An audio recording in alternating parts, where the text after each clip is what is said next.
We do have a purpose. We may not be perfect people. We may not have perfect situations, but we are still significant nonetheless.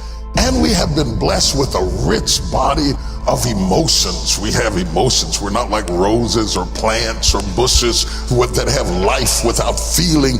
We have feelings, and when we use them properly, they are very effective in motivating you toward your destiny. I want you to be clear and understanding that purpose and passion are interconnected. Unfortunately, we live in a crazy world that we're busy all the time and everything fast, and we are losing touch with who we are, our inner sense of passion. But it is your passion that empowers you to be able to do that thing you were created to do. We have passion through which we thrust into the throes of life to accomplish the things that we were created to do so that we can function at a higher dimension with authority and with conviction. You need passion to withstand all the obstacles that go along with your purpose.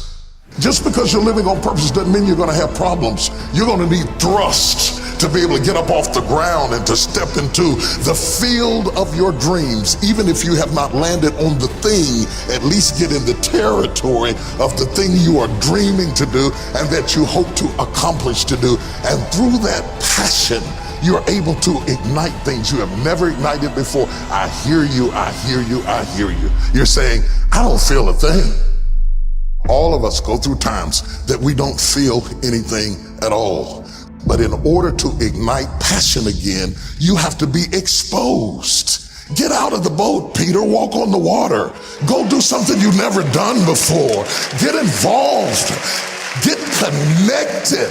Because when you are exposed, you see that there are more options than your contemporary situation at any age. That's the good news about it. You don't have to be cute. You don't have to be pretty. You don't have to be a size 3. You don't have to be a blonde or brunette. You don't have to be 20 or 50. At any age, you can still ignite your purpose through finding your passion. That's good news. What then do we do with the lulls in life? The dark shadows in life. We all have them. The secret pains and burdens that we have in life. Are they in fact distractions from our purpose? Absolutely not.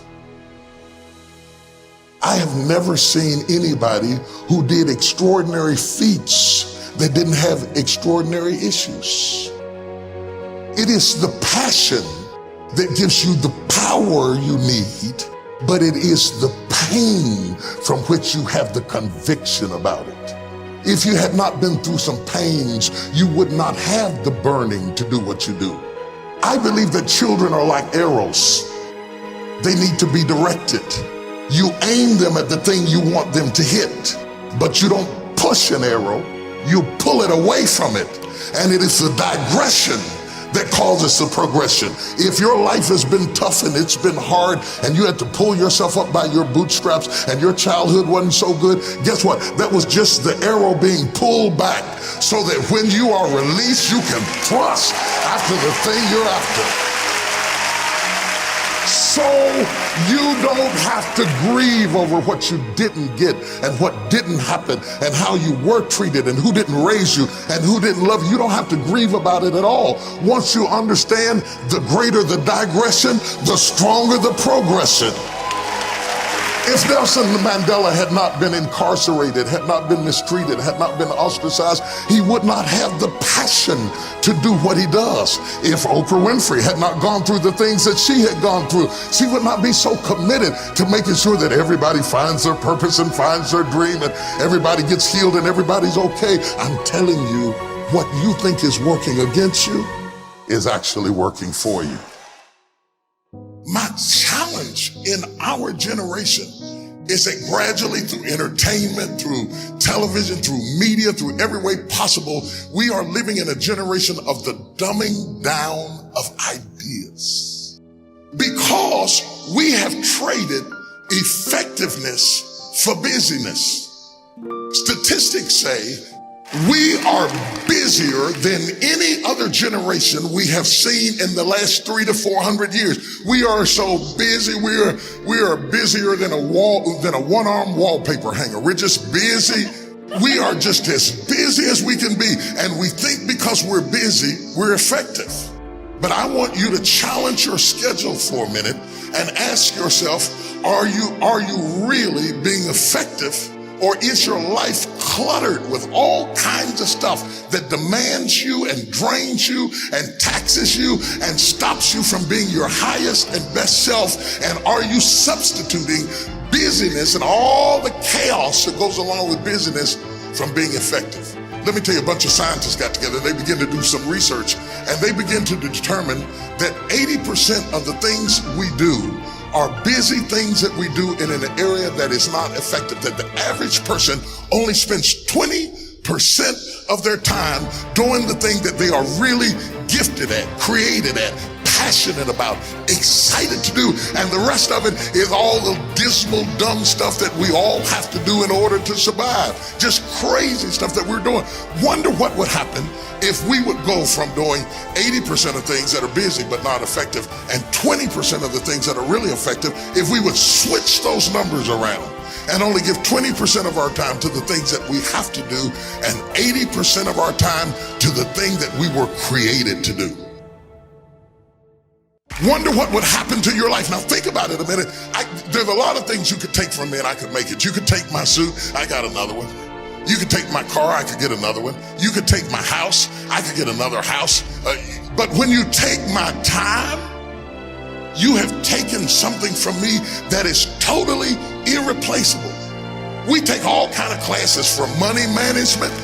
We know how to manage our money. We know how to repair our houses. We're working on our hair and our bodies and all of this kind of stuff. We do everything except the most important thing is to value our time. It takes time to be creative. You were meant to be creative. You were created in the likeness and the image of a creator, and in that likeness and in that image, you have creativity. If you had time, you would be creative. But in the absence of time and with busyness and clutter and the phone, you all got music playing on your phone and all kinds of stuff. And no matter what kind of song you put on it, after a while you hate to hear it, because every time you hear that sound, you know it's somebody else wanting something else from you that's taking you away from what you are gifted and created to do. This is a life class. That means that we have an opportunity to learn how to maximize our lives. Think of the things that you're doing that somebody else could be doing. And think of yourself as a precious commodity that you are going to reserve your energy for your highest and best use. The first thing we teach people that understand their significance, if you are doing anything that somebody else in your life could do, you are not reserving yourself for your highest and best use. We are not using our life, our time, our energy for our highest and best use. And something in the back of this brain back here is going ding, ding, ding, ding, ding, ding, ding, ding, ding. You're missing it. You're missing your life, your purpose, your passion, your excitement, your enthusiasm.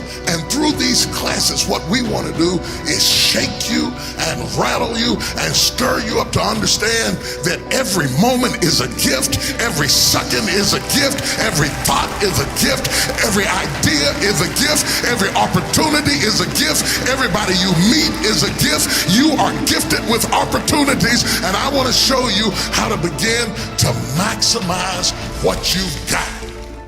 People will define you by how they met you.